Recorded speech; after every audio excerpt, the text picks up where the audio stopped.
Asana. Tangan jadi. Om Swastiastu. Om Swastiastu. Ya, anak-anak selamat pagi. Pagi. Gimana kabarnya hari ini? Baik. Sudah pikir? Sudah. Oke. Dan kalau melihat hitungannya udah bersih ya, berarti kelas siapa? Oh, sudah nambahin dengan baik. Sebelum pelajaran Bapak mulai, kita berdoa dulu ya. Sesuai dengan agama, nanti yang dipimpin siapa giliran sekarang? Pemimpin Putri. Oke, silakan. Putri ke depan. Silakan Putri. Teman-teman semua, sebelum kita memulai pelajaran kali ini, mari kita berdoa masing-masing. Berdoa dimulai. Berdoa selesai. Ya, silakan. Oke, sebelum pelajaran Bapak mulai, kita game dulu ya. Kita bermain. Nanti seperti biasa, tangan kanan saya ini adalah mereka yang duduk sekarang dari pertengahan ke utara, dari sini. Nah, tangan kiri saya yang dari pertengahan ini berarti yang ke sana. Permainannya biasa, main tepuk. Siapa yang nanti keliru tepuk tangannya, dia berdiri untuk menyampaikan apa sih materi yang minggu lalu. Sepakat semua? Sepakat. Sepakat. Tapi sebelum mulai, saya akan nanya dulu. Kenapa ada bangku kosong lagi dua? Ada yang tidak masuk hari ini? Ada Siapa? yang kita ada dia. Kita akan sebentar. Saya akan dulu ya. Ya.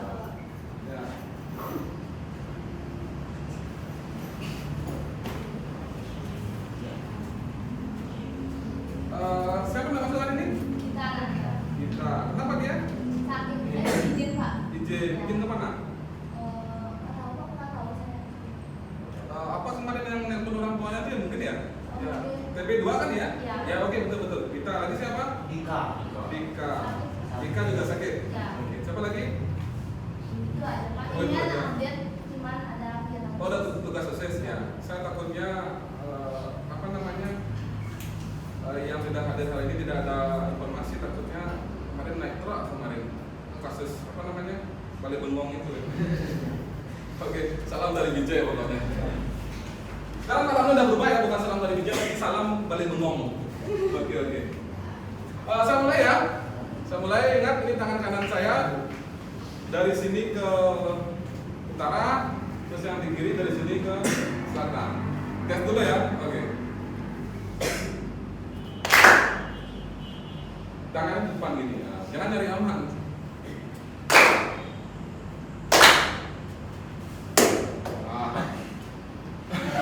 Susah saya gini ya. Oke, 1, 2, 3. Oke, mulai. Oke. Satu orang sudah kena. Lagi satu.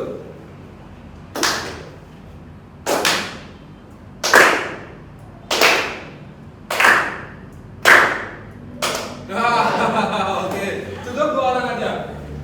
Berarti Putri sama Erika. Oke, Erika silakan berdiri dulu. Mungkin bisa menyampaikan apa materi yang minggu lalu mungkin yang saya berikan. Putri atau Erika dulu silakan. Oke, Putri dulu ya. Silakan Putri. Pelajaran lalu yang Bapak berikan itu pelajaran maksudnya Hindu dan Buddha. Masuknya Hindu dan Buddha di Indonesia. Oke. Ada agama Hindu? Ya. Ya. Ada yang selain agama Hindu di sini? Oh. Agamanya apa? Nak? Buddha. Agama Buddha. Hindu. Oh, agama Buddha Hindu dengan Buddha. Ada yang Muslim di sini? Ya. Nah, silakan Adek. Ya. Sama. Apanya sama? Dodinya sama? Oh, materinya tentang Hindu dan Buddha. Menurut Adek, Hindu Buddha itu dari mana asalnya? Dari India. Di sana ada dijelaskan bahwa ada namanya teori-teori yang masuknya tentang masuknya Hindu Buddha. Teori apa yang ada ingat?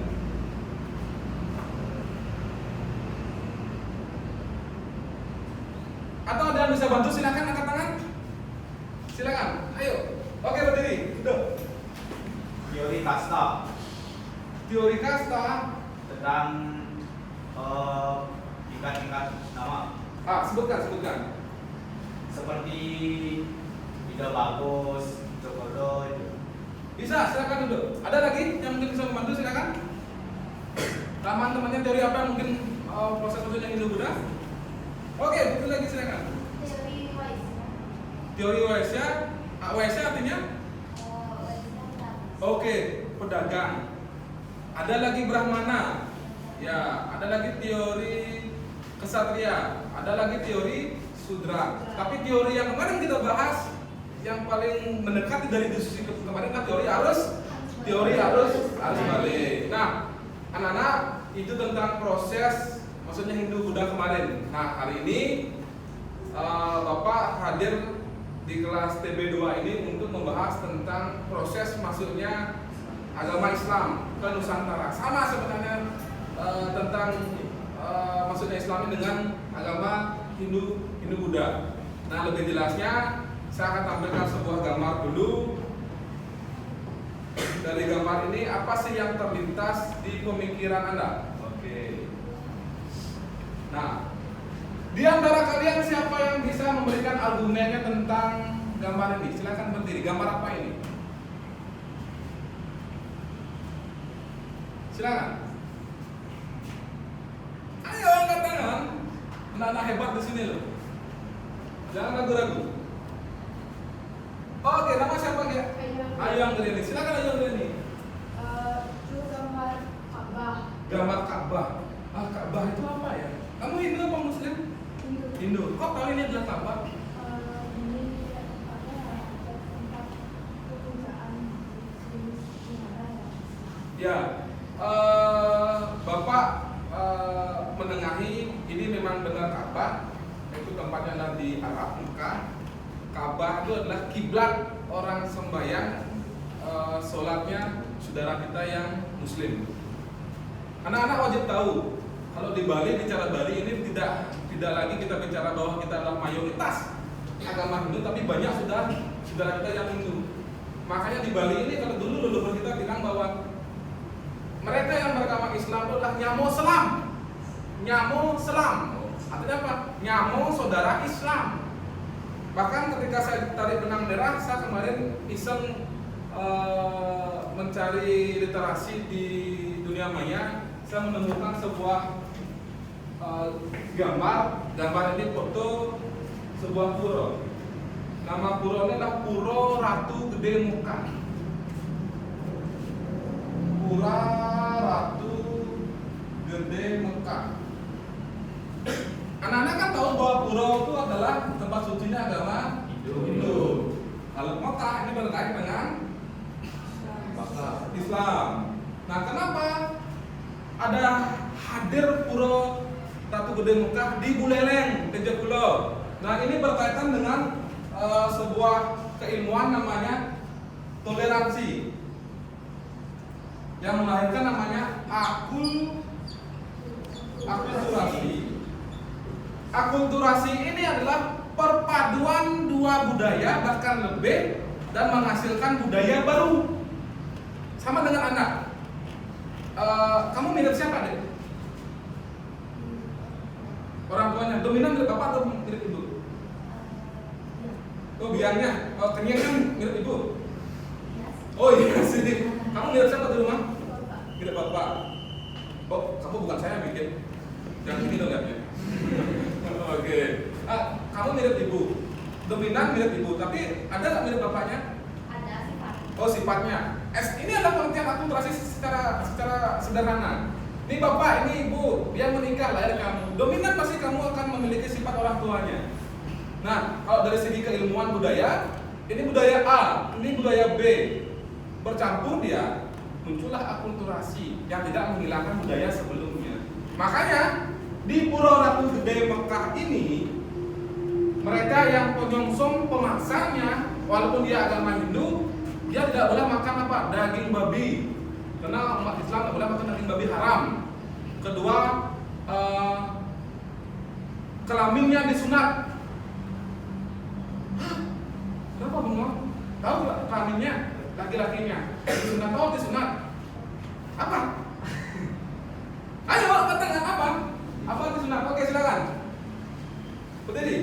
Apa arti sunat? Kurang tahu soal, tapi setahu saya sering lihat di TV itu sunat itu tentang pemotongan Hampir dia bilang pemotongan alat kelamin. Berarti yang laki-laki tidak punya kelamin dia nanti. Oh, gini. Ya betul. Terima kasih, silakan duduk, tepuk tangan dong. Gini ya, saya juga disunat. Percaya? Oh, ada tidak percaya? Mau lihat? Gini. Dari segi medis, sunat itu baik. Di Muslim itu kenapa disunat agar higienis? Karena ketika kencing laki-laki itu begini ya. Laki-laki dengan perempuan itu berbeda. Kenapa berbeda? Dari segi kencingnya aja saya lihat. Mohon maaf nih ya, kalau bicara jorok, perempuan kencing pasti dia kencing titis. Ambil air siram. Laki-laki siapa di antara kalian yang kencing menyiram air kencingnya, angkat tangan? Nggak ada. Siapa yang membersihkan kelaminnya, angkat tangan? Nggak ada. Tanya bapak. Bapak bersihkan juga? Tanya. Enggak. Ya itulah apa? Artinya apa? Ada penyakit di dalamnya sisa air kencing. Itu pentingnya disunat. Dari segi medis. Dan Islam laki-lakinya wajib disunat. Berarti Pak Muslim enggak. Karena waktu kecil itu ketika saya SD resleting itu saya naik ke atas kejepit deh. Akhirnya langsung dioperasi gitu. Langsung saya yang dipotong itu cerita ada bukan saya berarti Muslim, tapi secara medis sunat itu bagus. Ya. Nah, oke, itu pertama. Terus yang kedua, umat Muslim itu ciri-cirinya adalah dia sholat. Tahu kan sholat? Berapa sih ada gereja dari timur sampai barat di Bali sudah banyak. Nama Bali sebagai puro, 1000 puro itu sekarang bisa saja bersanding dengan Bali sebagai ribuan pura dan juga ribuan masjid. Bisa saja bersanding seperti itu. Kenapa berdiri banyak masjid dan sebagainya? Sholat artinya orang Muslim itu sembahyang. Sadar dia dan mengarah ke mana? Mengarah ke kiblat. Khusus bicara toleransi,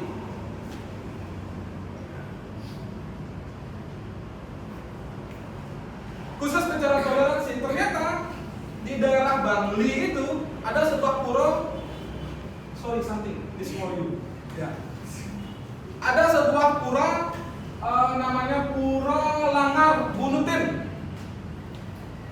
Langar tuh kalau tidak salah itu adalah tempat orang ceramah di masjid. Dan ada juga orang sholat di sana. Nah, Langarnya seperti itu. Namanya Pura Langar. Ada orang sembahyang di sana dan di sampingnya ada orang sholat. Jelas? Nah, dari sini apa sih yang Bapak ingin sampaikan begini?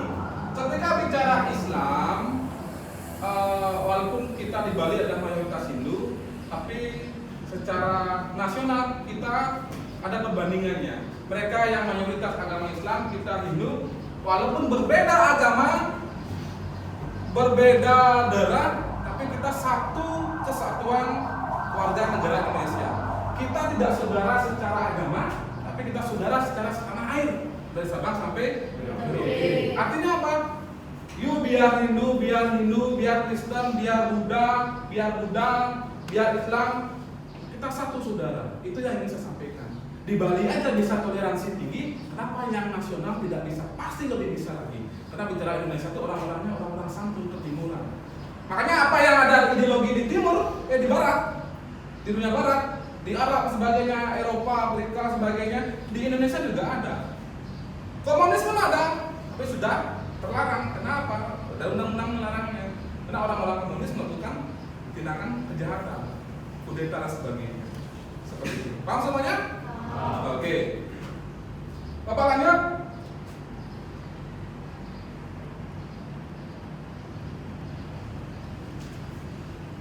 Islam itu terlahir di Arab, dibawa oleh namanya Nabi Muhammad.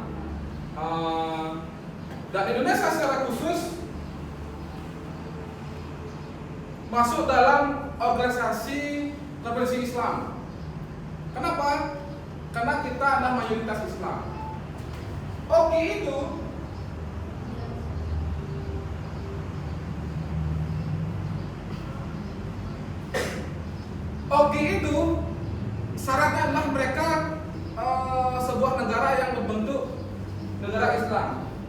Pak, kenapa Indonesia masuk negara Islam? Oke Pak, karena ada kebijaksanaan, kita ada mayoritas Islam terbesar penganutnya. Nah, mengenai Islam ini bagaimana sih Islam ini sebenarnya lahir Pak dari dunia Arab sampai masuk ke Nusantara? Karena dari jarak kan jauh deh, bicara Arab kan jauh sekali. Ya, jauh Arabnya. Berkembangnya Islam itu sebenarnya sangat menarik. Kenapa sangat menarik? Dari Nabi Muhammad yang membawa Islam ditentang di Mekah oleh sukunya sendiri, suku Quraisy. Akhirnya beliau hijrah karena perintah Tuhan ke Madinah. Dan di sana dikembangkan Islam, berkembang pesat. Terus Nabi Muhammad ini dibantu oleh para sahabatnya. Siapa sahabatnya? Abu Bakar Rasidin, Umar bin Khattab, Umar bin Khattab, Ali bin Abi Thalib. Ini sahabat-sahabat Nabi yang membantu beliau mengembangkan Islam. Tidak hanya di Arab saja, juga Islam berkembang juga di mancanegara, di Persia, di Rusia, dan sebagainya. Bahkan Bani Umayyah dan Abbasiyah yang sekarang negara namanya Iran dan Baghdad itu, yang sistemnya monarki, turun temurun artinya kerajaannya membawa Islam itu lebih baik juga, lebih besar lagi sampai ke dunia timur, yaitu Nusantara. Nah, sampai di sini dulu. Ada yang mau nanya? Silakan. Ada yang mau nanya? Oke, Putri mau nanya. Silakan berdiri. Nanya Pak, apa sih pengertian dari Nabi? Oh, pengertian dari Nabi.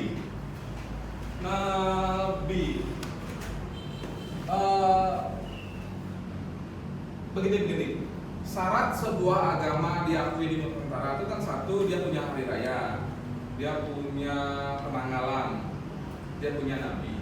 Nah, nabi ini diartikan sebagai orang yang mendapatkan wahyu dan disebarkan, diteruskan kepada masyarakat luas. Dan khusus Nabi Muhammad, dia bergelar Rasul. Kenapa? Dia menyebarkan. Pak, mungkin Anda bertanya, berarti kalau pengakuannya seperti itu negara kepada pemeluk agamanya, di Nuh ada nabi Pak? Ada nabi, tapi bahasanya bukan nabi. Apa bahasanya? Resi itu adalah orang yang menyebarkan agama. Siapa resi penyebar agama itu? Resi Wasia, Resi Agasia, seperti itu. Paham? Oke, terima kasih Putri. Selain Putri, silakan ada yang mungkin memberikan pertanyaan lagi, ingin bertanya silakan. Siapa tadi? Oke. Kalau Islam itu masuk ke Nusantara itu pada zaman apa Pak? Tepatnya tahun berapa? Ya, silakan duduk. Terima kasih atas pertanyaannya. Nah, ini yang mau saya diskusikan pada kalian. Karena kalau menurut kronologi sebelum Islam masuk itu ternyata ada pengaruh namanya pengaruh Hindu-Buddha. Pengaruh Hindu-Buddha ini dari segi pemerintahan muncul namanya kerajaan-kerajaan. Kerajaan apa namanya? Apa lagi? Lagi? Berdirilah sebagainya. Ini kerajaan bercorak apa Pak? Bercorak Hindu-Buddha. Buddhanya ada di Sriwijaya. Terakhir Majapahit. Pertanyaannya adik, Maksudnya Islam ke Nusantara. namanya siapa? Tangkas. Pertanyaan yang tangkas tadi adalah dia bertanya, Pak, kenapa Islam itu mudah masuk ke Nusantara? Dan kenapa Islam itu artinya bisa diterima dengan baik, kapan dan di mana? Nah, inilah yang mau saya diskusikan. Termasuk mungkin pertanyaannya di apa yang mau ditanyakan? Hijrah itu seperti apa ya? Oh, hijrah itu seperti apa? Hijrah itu artinya pergi, meninggalkan. Hijrah itu artinya pergi, meninggalkan, yang dibawakan apa? Ilmunya. Itu artinya. Seperti itu. Nah, nanti kita bahas diskusi dari adik tangkas dan lain sebagainya. Kita bentuk kelompok. Kelompok 1, kelompok 2, kelompok 3. Sudah saya bagikan kemarin, terus bahan ajar sudah saya bagikan. Silakan kita bentuk dari di sini melingkar bentuk huruf U. 1, tengah-tengah, 2, terakhir 3. Paham? Nah, masalahnya apa Pak? 1. Kelompok 1 itu membahas tentang bagaimana Islam itu bisa diterima dengan mudah. Ini nyambung dengan pertanyaan tangkas. Ya, padahal ada agama sebelumnya. Kelompok 2 itu membahas tentang kapan dan di mana tepatnya agama Islam itu masuk ke Nusantara. Sudah jelas kelompok 2? Kelompok 3 membahas tentang teori-teori apa yang meyakinkan dan membawa Islam dari Arab itu bisa penganutnya ada di Nusantara. Apa teori-teorinya dan apa dari diskusi itu teori apa yang paling tepat menurut Anda? Paham? Nah, kalau sudah paham, ayo bentuk kelompok. Mulai. Ya, anak-anak sudah dibentuk kelompok ya, sudah bagus, sudah rapi. Ini kelompok 1, diingat anggota Anda, ini kelompok 2, ini kelompok 3. Silakan permasalahan yang saya berikan tadi. Pertama apa? Kelompok 1? Kenapa mudahnya? Ya, kenapa Islam itu mudah masuk ke Nusantara sedangkan sudah ada agama sebelumnya? Ya. Kelompok 2 membahas apa? Kapan dan di mana tepatnya agama Islam masuk ke Indonesia? Ya, kapan dan di mana tepatnya Islam itu masuk ke Nusantara, ke Indonesia? Kelompok 3 membahas tentang teori-teori. Maksudnya? Ya, teori-teori maksudnya agama Islam ke Nusantara. Silakan, teori apa yang paling tepat? Anda silakan untuk mengekspor diri, boleh menggunakan HP-nya, silakan cari di media sosial atau sebagainya, Google dan sebagainya. Tambahkan referensi. Nah, hal ini saya bagikan RKBD, nanti jawabannya ditaruh di sini. Ya, paham semuanya? Paham. RKBD ini fungsinya adalah untuk menguraikan permasalahan sini. Nah, silakan diuraikan masalahnya, jawabannya di sini diuraikan, nanti baru kita diskusi. Perwakilan silakan berdiskusi satu orang yang dapat menyampaikan dengan tugas, bahasa dan gaya bicara yang tepat. Ya, kita akan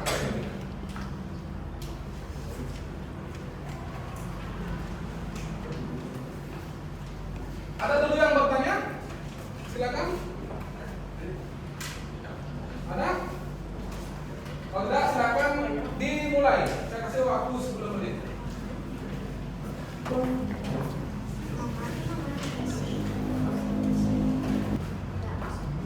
Nah.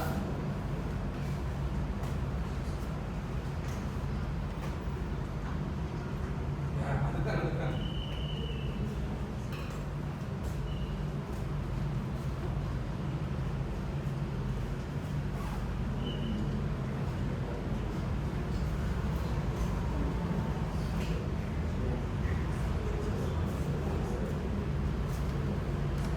Sudah? Belum? Oke, masih ada waktu lagi 5 menit, silakan. Oke? Sudah selesai? Belum? Atau mungkin ada yang mungkin masih bingung ada permasalahan, silakan bertanya. Ada yang bertanya? Oh, Putri, oke. Mungkinkah di Islam itu ada sebuah konflik? Ada sebuah konflik. Putri bertanya, mungkin kan di Islam itu ada sebuah konflik. Konflik apa nih? Konflik apa maksudnya? Konflik apa yang Konflik maksudnya Islam ke Nusantara atau hari ini? ke Nusantara maksudnya. Oh begitu, silakan. Kalau bicara konflik, sebenarnya setiap agama ada konflik. Kelahirnya pun pasti ada sejarah konflik. Contohnya apa Pak? Kelahiran Hindu, kelahiran Buddha. Lahirnya Buddha ini kan di India dia sebuah agama, aliran, tapi di luar India jadi agama. Konflik tidak? Konflik. Kenapa? Di luar India itu jadi sebuah agama. Bahkan di Bali itu Buddha itu terpisah. Zaman Majapahit dia satu. Nah ini yang menjadi konflik itu dalam itu, tapi tidak masalah. Kenapa? Kita toleransi. Terus yang kedua Pak, gimana mengenai Islam? Pastilah, pasti ada konflik. Konfliknya apa Pak? Kelahirannya Nabi Muhammad ini pun yang ketika ia menjadi seorang Rasul Nabi menyebarkan Islam di Arab kan ditentang oleh suku Quraisy, oleh Mekah. Pak ada nggak konflik yang dalam mengenai agama Pak? Ada, banyak sekali. Contoh di mana? Saya contoh ya, sorry di Bali ya. Bom Bali 1, bom Bali 2. Siapa pelakunya? Ambrosi CS. Dia dulu tidak bicara rasis. Agamanya apa? Agama Islam. Sekarang apakah bisa kita mengaitkan dia pelaku bom Bali ini ada karena kesalahan agamanya? Tidak. Kenapa? Karena itu oknum. Artinya apa? Orang-orang radikal seperti ini tidak hanya ada di umat saudara kita di Islam. Di Hindu pun juga ada. Anak kita lihat di Sri Lanka, India. Orang-orang Hindu itu orang garis keras. Bangladesh lagi. Pelaku bom Bali 1, bom Bali 2 ini memang dia ada oknum. Kenapa? Karena egonya Tapi saya garis bawahi, mohon maaf ini tidak bicara rasis. Ternyata orang-orang radikal itu tidak hanya ada di saudara kita yang di ajaran agama Islam. Di Hindu pun juga ada, di Buddha pun juga ada, di Kristen pun juga ada. Nah, itulah saatnya kita belajar hari ini. Belajar apa? Belajar memahami agama kita perdalam. Tapi jangan sampai membandingkan agama kita dengan agama kita yang paling bagus. Bukan gitu maksudnya. Karena hadirnya agama itu adalah maksudnya apa, Pak? Membuka kesadaran jiwa kita sebagai manusia, bernegara, bermasyarakat, dan berkeadilan. Paham semuanya? Sepakat tidak? Ya, oke. Silakan dilanjutkan. Sudah, Pak? Sudah selesai? Berarti sudah siap untuk presentasi? Nah, kalau sudah siap, kita mulai dari kelompok 1. Siapa yang mewakili kelompok 1? Silakan ke depan, Anda. Selamat siang semua. Siap. Di sini saya dari perwakilan kelompok 1 mau mengungkapkan diskusi saya dari kelompok 1. Pertanyaannya yaitu bagaimana Islam itu bisa diterima di Nusantara padahal sudah ada agama sebelumnya.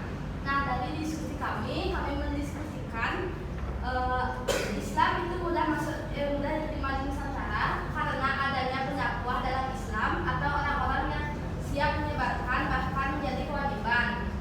Yang kedua, pelaksanaan ibadahnya sederhana, yang artinya mudah dilaksanakan dan tidak mengeluarkan banyak biaya.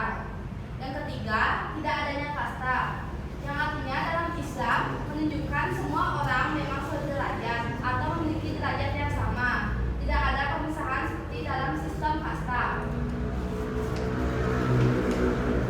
Yang terakhir yaitu syariat Islam bersifat fleksibel, yang artinya tidak kaku. Sekian presentasi dari saya. Saya mengucapkan terima kasih. Apakah ada pertanyaan? Ada yang bertanya? Oke, bertanya. Siapa namanya? Saya berdiri. Apa itu dakwah dan kenapa kasta itu dianggap salah? Mungkin Adik Putri bisa menjawab dulu pertanyaan tempatnya dari kelompok 3. Ada yang lain juga bisa membantu. Silakan. Kalau kasta itu bukan salah, cuman mungkin dalam kepercayaan Islam kasta tidak dipakai karena semua sederajat. Kenapa tidak? Dakwah tidak. Oh, begitu. Ya. Teman-teman, ada yang tahu mungkin tentang dakwah? Silakan dulu. Terima kasih pertanyaan Bapak temannya. Ada yang tahu tentang dakwah? Ada? Jadi begini deh ya. Apa yang dikatakan Adik Putri dari kelompok 1 sudah sangat bagus. Dia menyampaikan dengan cara lugas bahwa Islam itu kenapa mudah masuk ke Nusantara. Saya garis bawahi dulu. Islam mudah masuk ke Nusantara itu karena satu, agama Islam itu adalah agama dakwah. Yang ditanyakan oleh Adik Ayu Andeni, Angrayani, dakwah itu adalah kewajiban dalam Islam. Berarti setiap orang itu adalah pendakwah. Semisal saya Islam, saya Islamkan Adik Putri.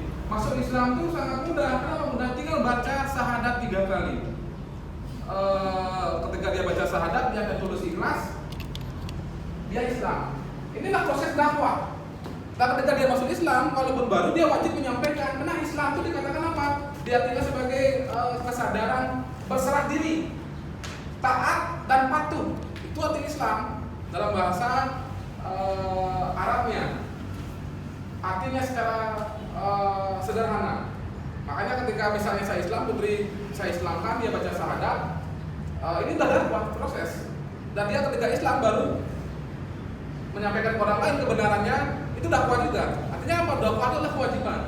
Yang cuma saya garis tengahi sekarang mengenai pengertian kasta yang dibahas oleh Putri. Pak, apakah kasta salah, Pak? Hingga ada bahasa narasi yang menyatakan bahwa Islam itu masuk karena ada kasta yang dianggap salah di Hindu Buddha. Ini saya garis bawahi. Makanya kemarin anak-anak saya ingin membahas bahwa kasta itu tidak ada sebenarnya ya.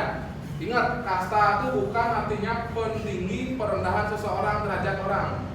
Kasta itu tidak ada. Yang ada apa Pak? Wangsa. Wangsa itu apa?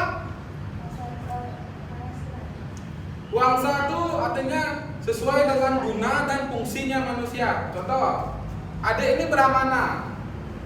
Tugasnya apa? Wangsanya Brahmana itu dia sebagai penceramah, pemberi ajaran agama, mengajarkan agama, itu fungsinya. Saya kesatria, tugasnya apa? Mengamankan polusi. Dan itu kesatria. Hanya saja mungkin masuknya Belanda, penjajahan ke Indonesia, sistem kasta itu diadopsi oleh masyarakat Nusantara untuk dia apa? Dia domba kita.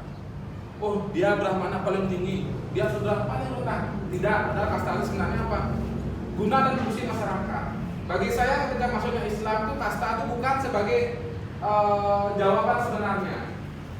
Hanya saja kenapa mudah Islam masuk? Selain agamanya sederhana, simpel, mudah diterima, tidak ada ritual yang seperti kita hari ini. Bukan berarti ritual kita salah, tidak. Hanya saja pemahaman kita yang kurang. Kenapa? Karena zaman kerajaan, saya bilang zaman kerajaan, yang paham tentang agama itu hanya lingkungan kerajaan. Rakyat belum tersentuh. Sama dengan kemarin, sebelum PHDI mencetuskan bahwa kasta itu dihapus, kita kan masih terkotak-kotak dengan Banten, dengan Solo. Oh, dia Solo paling tinggi. Nah, padahal sebenarnya ketika bicara Banten, ritual orang Bali, orang Hindu Bali itu Banten itu apa? Bagian dari tubuh kita. Sederhana sekali. Nistio, Madio, Utamo, tanpa kita tinggi mengeluarkan uang, dengan Islam pun bisa. Bahkan ngaben di Bali ini 0 rupiah. Kenapa? Desa adat yang mengambilnya. Seperti itu. Bali itu asal katanya apa? Wali. Wali itu Banten. Wali, Banten, Bali. Oh, itu artinya. Makanya dalam pas kita itu adalah apa? Bagian dari upacara juga. Tubuh kita juga bagian dari sarana. Makanya aktualisasi sarana Banten itu adalah tubuh kita. Nah, seperti itu. Nah, mengenai masuknya Islam, kasta itu sebenarnya bukan alasan, tapi kenapa Islam mudah diterima di Nusantara? Karena zaman kerajaan yang tersentuh oleh ajaran agama Hindu Buddha hanya kalangan kerajaan. Memang di Islam berawal dari pesisir dulu, kan artinya rakyat disentuh dari pesisir dulu, masuk ke dalam sebagai penasihat kerajaan. Contohnya apa? Wali Songo masuk ke Majapahit dan sebagainya. Seperti itu. Jelas? Paham semua? Ya. Oke. Tepuk tangan untuk berdiri. Terima kasih banyak. Kelompok 2, siapa yang mewakili? Silakan. Ada tanda.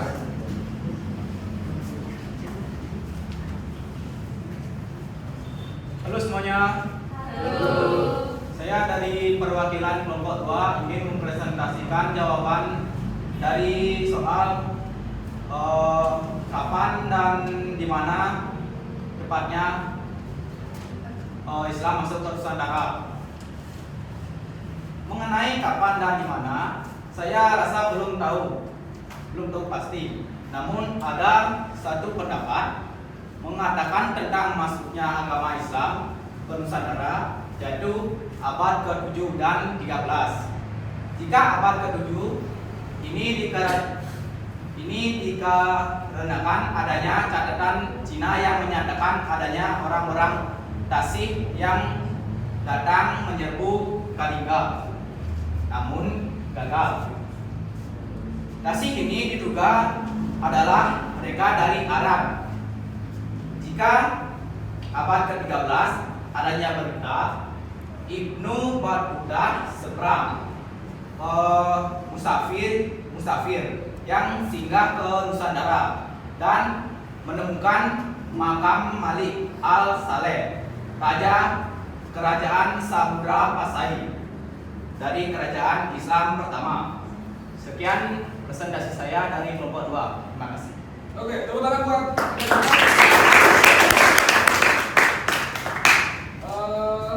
Sebentar, secara garis besar yang dikatakan Adik Takas ini benar sekali bahwa masuknya Islam itu terdapat 2 perspektif pandangan. Ada yang mengatakan bahwa abad ke-7, ada yang mengatakan abad ke-13. Kesemua ini benar, karena ada bukti faktanya. Kalau abad ke-7 dikatakan masuknya Islam, bisa saja. Kenapa? Diduga bahwa zaman kerajaan Kalingga yang berdiri abad ke-7 itu ada orang-orang Tasik, begitu ya. Tasih yang datang untuk menyerbu Kalingga. Tapi tidak bisa, kenapa? Karena Kalingga itu rajanya adalah ratunya namanya Ratu Sima, ratu yang sangat adil sekali.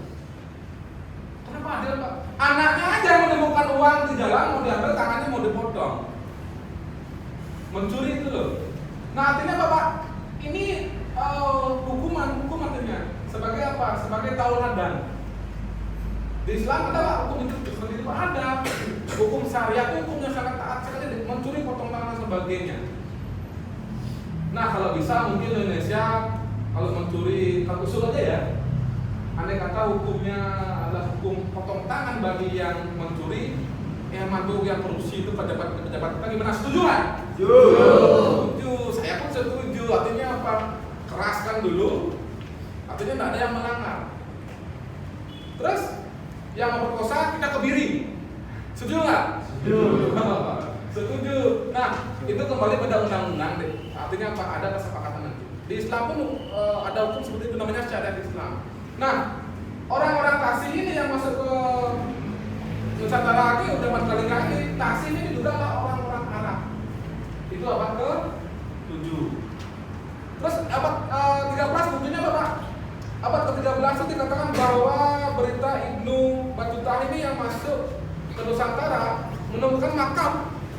Makam Malik Al-Saleh. Siapa dia? Raja Kerajaan Samudra Pasai. Bukankah kerajaan Islam yang pertama Kerajaan Samudra Pasai? Iya. Nah, mengenai kerajaan Islam, ini yang kita bahas nanti minggu depan. Ya. Nah, seperti itu.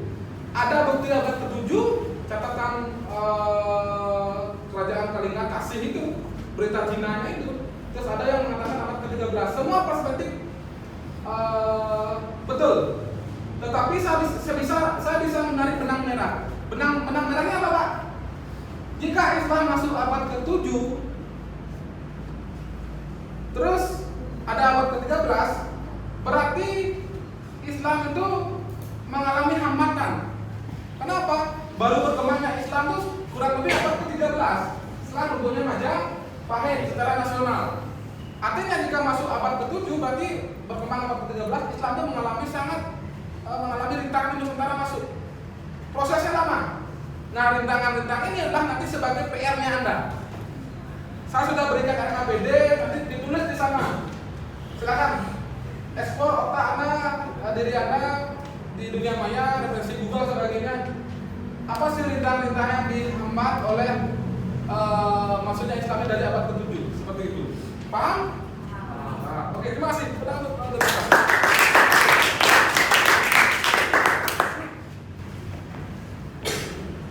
Silakan, sekarang gilirannya Bapak.